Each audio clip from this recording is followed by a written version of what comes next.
Welcome to Ancient Conspiracy Files. I'm your host, Ben Carter. In the sands of time, buried beneath the thick veil of history, lie the remnants of Egypt's first dynasty. An era of grandeur and mystery. It was a time when civilization was painted with the broad strokes of human ambition and the finer details of divine intervention. It is within this epoch of enigmatic history that a peculiar artifact was discovered. An artifact that has since sparked a captivating debate among historians and archaeologists alike. The Narmer palette, an ancient tablet carved from a single piece of siltstone, serves as a window into the First Dynasty, a glimpse at the dawn of pharaonic rule. The palette, named after the pharaoh Narmer, depicts a series of detailed hieroglyphs and images. Most notably, it showcases Narmer, adorned in the regalia of both Upper and Lower Egypt, demonstrating the unification of the two realms under his rule. But what piques curiosity, what stirs the pot of intrigue, is the hovering figure above Narmer, a creature with the body of a bird and the head of a human, a figure that scholars have come to identify as a sky god. This raises a captivating question. Was Egypt's first dynasty guided by these so-called sky gods? To understand the significance of such a proposition, we must delve into the psyche of ancient Egyptians. The people of the time held a deep conviction in the power and presence of gods. These were entities that were not merely worshipped, but were considered an active part of everyday life. The gods were believed to guide the fate of the kingdom, and the pharaoh, the earthly embodiment of the gods, was regarded as the divine link between the heavens and earth. With such a strong belief system in place, one can't help but entertain the idea that these sky gods may have played a more tangible role in guiding the First Dynasty. Perhaps they were not simply figures of worship, but entities that directly influenced the decisions and actions of the pharaohs. Evidence of such an influence can be found not just on the Narmer palette, but across multiple artifacts from the era, each depicting a similar figure, each suggesting a constant divine presence. The presence of these sky gods in ancient Egyptian iconography is undeniable. Yet the extent of their influence remains shrouded in ambiguity, a question that lingers in the air, as elusive as the sky gods themselves. Were the pharaohs of Egypt's first dynasty mere puppets in the hands of divine entities, or were these gods simply symbolic representations of a culture deeply entrenched in spirituality?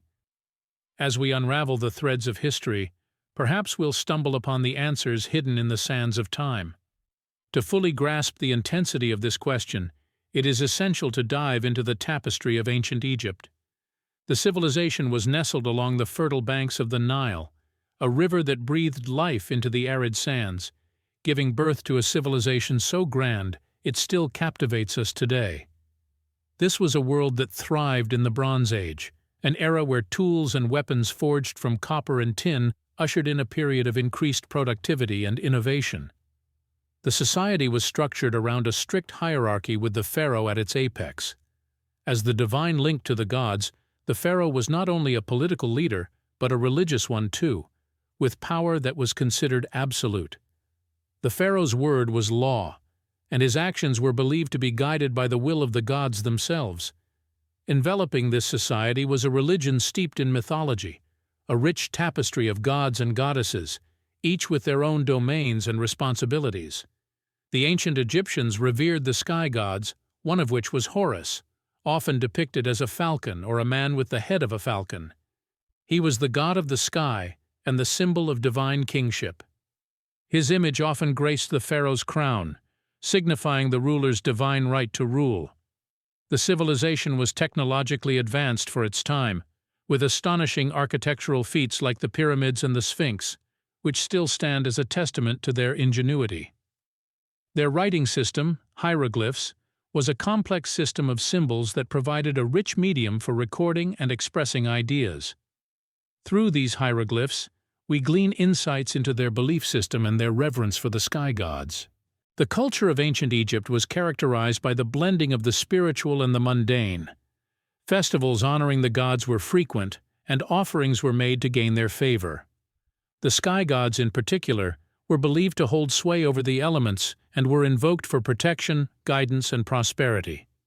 In their worldview, the cosmos was a vast interconnected web of divine forces, with the sky gods holding a place of prominence. In this vibrant and deeply spiritual world, the idea of sky gods guiding the reign of the pharaohs does not seem so far-fetched. Ancient Egyptians perceived the divine as an integral part of their reality, influencing every aspect of their lives. The question, then, is not whether they believed in the influence of these sky gods, but rather to what extent this belief shaped the decisions and actions of the pharaohs of the First Dynasty. The answer lies buried in the sands of the desert, waiting to be unearthed by the relentless hand of time. Among the many treasures of ancient Egypt are the pyramid texts, discovered in the burial chambers of the pyramids of the Old Kingdom pharaohs.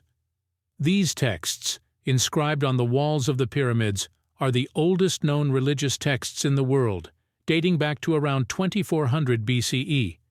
They provide an invaluable insight into the beliefs of the ancient Egyptians, including their perception of the sky gods. The pyramid texts are filled with spells and prayers meant to ensure the pharaoh's safe journey to the afterlife. Many of these texts reference the sky gods, invoking their protection and guidance. One such spell, found in the Pyramid of Unas, speaks of the pharaoh ascending to the sky, becoming one with the stars and the gods. This fusion of the pharaoh and the divine was a common theme, further bolstering the theory of divine guidance. Egypt's monumental architecture also provides compelling evidence of the influence of the sky gods. The Great Pyramid of Giza, built during the reign of Pharaoh Khufu, is aligned with remarkable precision to the cardinal points of the compass. This suggests an advanced understanding of astronomy and a deep reverence for the celestial realm. Likewise, the Dendera zodiac, an ancient bas-relief found in the Temple of Hathor at Dendera, is another testament to the Egyptians' astronomical knowledge. The zodiac represents the whole cosmos as the Egyptians saw it, with the earth at the center and the sky gods surrounding it. Further evidence comes from the Palette of Narmer, a significant archaeological find dating back to the First Dynasty. The palette depicts Pharaoh Narmer wearing the crown of Upper Egypt, with the sky god Horus hovering protectively above him. This depiction not only confirms Horus's association with divine kingship, but also suggests that the pharaoh saw himself as under the direct protection and guidance of the sky god. Mythological accounts, too, support this theory. The story of Isis and Osiris, for example, portrays Osiris as a god-king who was murdered and then resurrected. His son Horus, a sky god, avenged his death and reclaimed his throne. This story was seen as a metaphor for the eternal cycle of death and rebirth, and the pharaoh was believed to be a mortal incarnation of Horus. In conclusion, the ancient scrolls, monuments, and mythological accounts all suggest that the pharaohs of the First Dynasty saw themselves as earthly representatives of the sky gods, guided by their divine will. Their actions, decisions, and laws were all believed to reflect the will of these celestial beings. This belief was so deeply ingrained in their society that it shaped their religion, their culture, and their very perception of the world. This celestial guidance theory, however, does not align seamlessly with mainstream historical interpretations of the First Dynasty of Egypt. Historians traditionally view the First Dynasty as a period of political consolidation and territorial expansion, spearheaded by mortal, not divine leaders. They argue that the pharaohs' claims of divine lineage were symbolic gestures designed to legitimize their rule and control the populace. Yet, the celestial guidance theory questions this perspective, probing the anomalies and irregularities that mainstream history often overlooks. The precision of the Great Pyramid's alignment, for example, is a clear deviation from the supposed technological capabilities of the time. Mainstream history struggles to explain how a civilization without compasses or advanced surveying tools could accomplish such an architectural feat. Similarly, the detailed astronomical knowledge depicted in the Dendera zodiac challenges the conventional belief that the First Dynasty Egyptians had a rudimentary understanding of the cosmos. The complexity of the zodiac implies a level of sophistication that seems out of sync with the era's known scientific advancements. Furthermore, the celestial guidance theory points to the peculiarities in the Palette of Narmer. This artifact portrays Pharaoh Narmer under the direct protection of Horus, a depiction that contrasts starkly with the mainstream interpretation of pharaohs as symbolic rather than actual divine intermediaries. Such depictions raise questions about the true nature of the relationship between the pharaohs and their supposed celestial patrons. The theory also presents an alternative reading of the myth of Isis and Osiris, where historians see a metaphor for political succession and the cycle of life and death. Proponents of the celestial guidance theory see a literal account of divine intervention in earthly affairs. Such anomalies, though often dismissed as outliers or symbolic representations, could potentially point to a different narrative. They suggest the possibility that the pharaohs of the First Dynasty were not merely symbolic representatives of the sky gods, but might have been actual conduits of celestial will. This alternative interpretation, however, does not negate the historical accomplishments of the First Dynasty. Instead, it adds a new, intriguing layer to our understanding, offering a fresh perspective that challenges our conventional beliefs about this formative era in human history. It invites us to reconsider our assumptions and explore the tantalizing possibility that the pharaohs of Egypt's First Dynasty might have been under the guidance of beings from the celestial realm. The celestial guidance theory, therefore, serves as a reminder that history is not a fixed narrative, but a dynamic field ripe for re-evaluation and reinterpretation. It encourages us to keep questioning, keep exploring, and keep seeking out the mysteries that lie at the heart of our shared past. Peering deeper into this celestial guidance theory, let's turn our attention to the tangible, physical evidence that has surfaced over the years. This evidence comes in various forms, from intricate architecture that defies conventional understanding, to celestial alignments that suggest a more profound knowledge of the cosmos than previously thought, and even potential genetic clues that hint at a different story. One of the most compelling pieces of evidence lies in the structure and design of the early dynastic architecture itself. The step pyramids, for instance, exhibit a level of engineering precision and architectural sophistication that seemingly surpasses the capabilities of the First Dynasty. The Pyramid of Djoser, a pharaoh of the Third Dynasty, is an early example of this monumental architecture. The pyramid's intricate network of tunnels, chambers, and shafts, all constructed with an extraordinary level of precision, have led some to question whether this architectural marvel could have been the product of human ingenuity alone. Similarly, the precision with which these structures are aligned with the celestial bodies is striking. The Great Pyramid of Giza, for instance, is aligned with the North Pole with an accuracy of up to 3/60ths of a degree.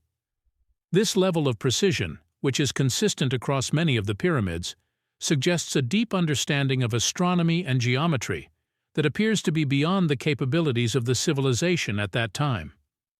Further evidence can also be found in the genetic makeup of the pharaohs. Recent studies have shown that the pharaohs of the First Dynasty had a unique genetic signature that sets them apart from the general population. This distinctive genetic marker, which is also present in some royal mummies of later periods, has yet to be fully explained. There are also numerous out-of-place artifacts that add to the mystery. The so-called helicopter hieroglyphs in the Temple of Seti Wurst at Abydos, for example, depict what appear to be modern vehicles such as a helicopter and a submarine. While mainstream archaeologists dismiss these as the result of overlapping carvings and natural erosion, proponents of the celestial guidance theory suggest that they could be evidence of advanced technology, possibly of extraterrestrial origin. At the same time, it's crucial to approach these pieces of evidence with a certain degree of skepticism. While they are indeed intriguing, they must be examined critically and within the broader context of the historical and archaeological record. The challenge is to balance the thrill of speculation with the discipline of scientific inquiry. It's a delicate balance, but one that is essential in our quest to unravel the mysteries of Egypt's First Dynasty. Even amidst the skepticism, however, these tantalizing pieces of evidence continue to fuel the debate and inspire further research. They serve as a reminder that there is still much we do not know about the First Dynasty and the civilization that gave rise to it. Despite the intriguing pieces of evidence, mainstream historians and archaeologists have largely responded with skepticism and dismissal to the theory that Egypt's first dynasty was guided by celestial beings. This can be attributed to a variety of reasons, from the rigorous scientific standards of the academic community to the potential implications of such a theory for our understanding of human history. The academic community in general adheres to a methodology that is empirical, evidence-based, and cautious. Theories are built on the foundation of observable, verifiable evidence and are constantly tested against new data. In the case of the celestial guidance theory, the evidence is circumstantial and open to interpretation. For instance, the seemingly advanced knowledge of astronomy and geometry could be a testament to the Egyptians' intellectual prowess rather than an indication of extraterrestrial guidance. The unique genetic markers found in the pharaohs could be the result of selective breeding or some other as yet unknown natural process. The out-of-place artifacts, such as the helicopter hieroglyphs, could be simply the product of overlapping carvings rather than depictions of advanced technology. Moreover, acknowledging the possibility that a human civilization could have been guided by extraterrestrial beings would challenge the predominant historical narrative. It would necessitate a radical rethinking of our understanding of human progress, from the development of technology to the evolution of societies. It would also raise profound philosophical and ethical questions about humanity's place in the universe. Hence, the mainstream academic community has largely resisted the celestial guidance theory. Critics accuse its proponents of cherry-picking evidence, ignoring alternative explanations, and indulging in sensationalism. They argue that the theory is more rooted in the realm of science fiction than in rigorous historical analysis. However, some observers have raised concerns about the institutional denial and academic resistance to the celestial guidance theory. They argue that this resistance is symptomatic of a larger issue in academia, the tendency to suppress or ridicule ideas that challenge the established order. They point out instances where researchers exploring alternative theories have faced professional marginalization, lack of funding, and even censorship. They contend that this pattern hinders the free exchange of ideas and stifles intellectual curiosity. Whether or not these concerns are justified is a matter of debate. What is clear, however, is that the celestial guidance theory, despite its controversial nature, has sparked a lively discussion about the origins and development of one of the world's most fascinating civilizations. It has pushed the boundaries of our understanding and compelled us to question the accepted narrative. And perhaps in doing so, it has brought us one step closer to unraveling the enigma that is Egypt's first dynasty. If the celestial guidance theory holds true, it reveals a deep-seated aspect of the ancient Egyptians' belief system, spiritual life, and perceived relationship with the divine. It suggests that the people of the first dynasty saw themselves not as the sole authors of their own destiny, but as participants in a cosmic drama, guided and influenced by beings from the stars. The implications of such a worldview are profound and far-reaching. In this context, the gods of Egypt were not merely abstract spiritual entities, but tangible physical presences, with a direct and immediate impact on human life. This interpretation aligns with the ancient Egyptians' intricate pantheon of gods, who were often depicted in human or animal form, interacting directly with mortals in myths and legends. These deities were not distant or detached figures, but active participants in the world, intimately involved in the affairs of humanity. This also brings up the concept of gods as aliens, a popular trope in science fiction and alternative history. The idea that advanced extraterrestrial beings could be mistaken for gods by a less technologically developed civilization has been posited in numerous works of fiction. In the case of ancient Egypt, the celestial guidance theory suggests that this may have been more fact than fiction, adding a layer of intrigue to the civilization's already rich mythology. Moreover, the celestial guidance theory hints at a forgotten past, a time when humanity was not alone in the universe, but part of a larger interstellar community. This perspective challenges the conventional view of history as a linear progression, suggesting instead a cyclical or even fragmented timeline, with periods of advanced knowledge followed by epochs of ignorance and rediscovery. It also raises questions about the nature of divinity and the divine-human relationship. If extraterrestrial beings did indeed guide the first dynasty, then the gods of ancient Egypt were not omnipotent, ethereal beings, but fallible, corporeal entities. This challenges traditional notions of divinity and suggests a more egalitarian, reciprocal relationship between humans and gods. The divine was not something to be worshipped from afar, but something to interact with, learn from, and even challenge. It's a radical departure from conventional religious thought, and it paints a picture of an ancient civilization that was far more complex, sophisticated, and cosmopolitan than we often give it credit for. It suggests that the people of the first dynasty were not just builders of pyramids and inventors of hieroglyphs, but philosophers, astronomers, and perhaps even astronauts who sought to understand the universe and their place within it. The celestial guidance theory, controversial as it may be, offers a fascinating glimpse into this ancient worldview and the remarkable civilization that held it. The celestial guidance theory has certainly not been contained to the past. In the digital age, this provocative idea has found new life, especially in the realms of social media and online communities. This is perhaps most evident on YouTube, where amateur historians, conspiracy theorists, and curious enthusiasts alike have taken to the platform to share their interpretations and evidence supporting the theory. Videos with titles like "The Sky Gods of Ancient Egypt" and "Aliens Among Us: The First Dynasty Revelation" garner hundreds of thousands, and sometimes even millions of views. Such videos often combine historical analysis with speculative fiction, weaving together facts from Egyptology, astronomy, and even quantum physics to create compelling narratives. They are then presented alongside stylized graphics and dramatic music to engage and captivate the audience. But YouTube is just one facet of this resurgence.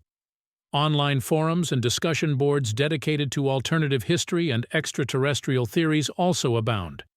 Sites like Above Top Secret and Godlike Productions feature long, intricate threads where users debate over the specifics of the celestial guidance theory, cite obscure texts, and share their own research. The theory has also found its way into more mainstream media. Documentaries like Ancient Aliens on the History Channel have dedicated episodes to discussing the celestial guidance theory, bringing the concept to a broader audience. These programs often feature interviews with experts in the field, providing a sense of legitimacy to the theory and further fueling public interest. In the literary world, several authors have explored the celestial guidance theory in their works.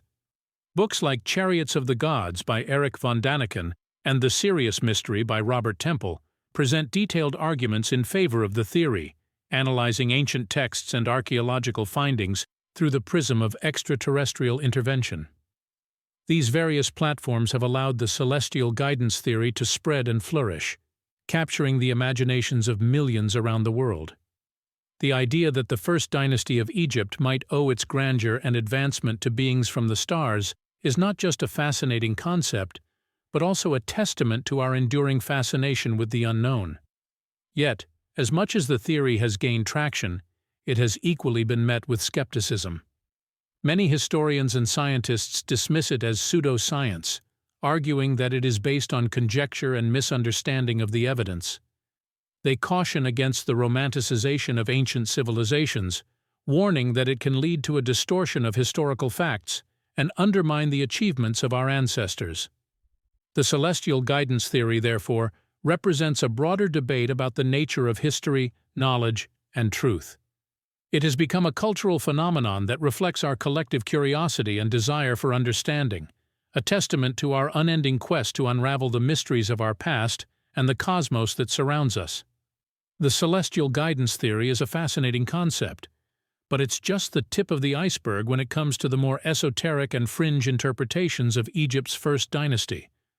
These radical theories delve into a realm where history, science, and imagination collide, often resulting in narratives that could easily belong to the realms of science fiction or fantasy.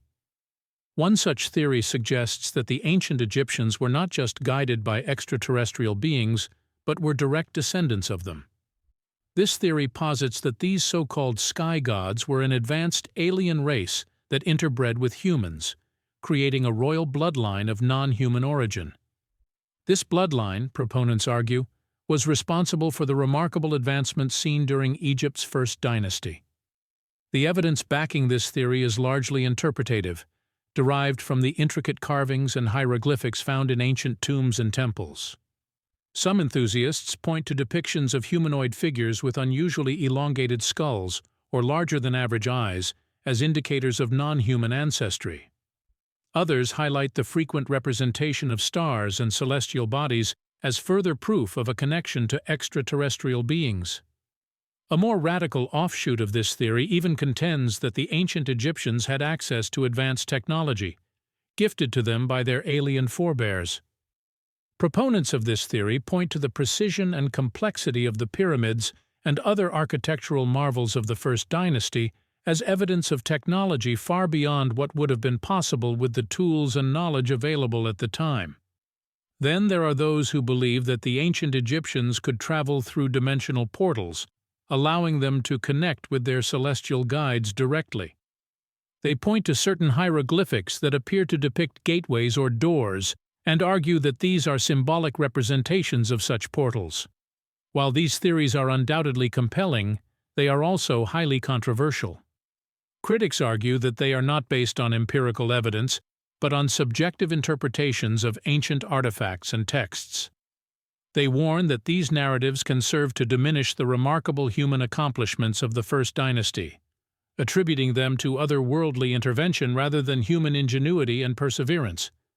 Furthermore, these theories often neglect the cultural, societal, and historical contexts in which these artifacts and texts were created.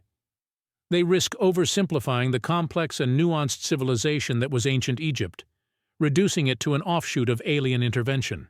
Yet despite the skepticism and criticism, these theories continue to captivate a significant number of people.